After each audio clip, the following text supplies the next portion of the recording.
പ്രിയമുള്ളവരെ, നമ്മുടെ ഇടവകയിൽ ദുഃഖവെള്ളിയാഴ്ച ദിവസങ്ങളിൽ കഞ്ഞി കൊടുക്കുന്നതിനെ കുറിച്ചുള്ള ഒരു ചരിത്രം പറയുവാനായിട്ടാണ് ഞാനിവിടെ നിൽക്കുന്നത്. 1970 കാലഘട്ടം മുതൽ ഈ കഞ്ഞിക്ക് വേണ്ടിയുള്ള സാധനങ്ങൾ സംഭരിക്കുന്നതിന് മുതിർന്ന ആളുകൾ ഭവനങ്ങൾ സന്ദർശിക്കുമ്പോൾ അവരോടൊപ്പം ഞാനും പോകുമായിരുന്നു. ഓരോ ഭവനങ്ങളിൽ ചെല്ലുമ്പോൾ അവർ അവിടെ ഉള്ളതായ സാധനങ്ങൾ, അരിയായിരുന്നാലും മരിച്ചീനിയായിരുന്നാലും ചക്കയായിരുന്നാലും വാഴക്കുലയായിരുന്നാലും അങ്ങനെയൊക്കെ ഉള്ള സാധനങ്ങൾ ഏൽപ്പിക്കും.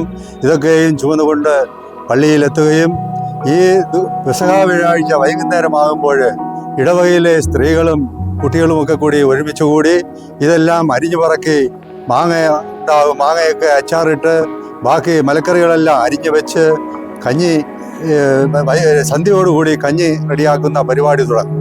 അന്ന് കഞ്ഞി റെഡിയാക്കുന്നതിന് പാത്രങ്ങളൊന്നും ഇവിടെ എങ്ങും ഇല്ലായിരുന്നു.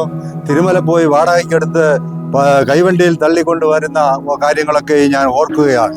അത് കൊണ്ടുവന്ന് രാത്രിയിൽ കഞ്ഞിയെല്ലാം വെച്ചിട്ട് രാവിലെ 7 മണിക്ക് കുർബാന വെള്ളിയാഴ്ചയുടെ ശുശ്രൂഷകൾ തുടങ്ങും.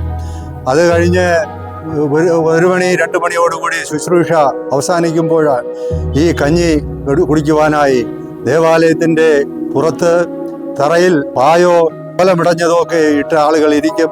അതിൽ ഓലയിലക്ക് കോർത്തുണ്ടാക്കിയ റൗണ്ടിൽ ഉണ്ടാക്കിയ ആ വട്ടത്തിൽ വാഴയില വെച്ച് തറയിൽ ഇരുന്നുകൊണ്ടാണ് കഞ്ഞി കുടിച്ചിരുന്നത്.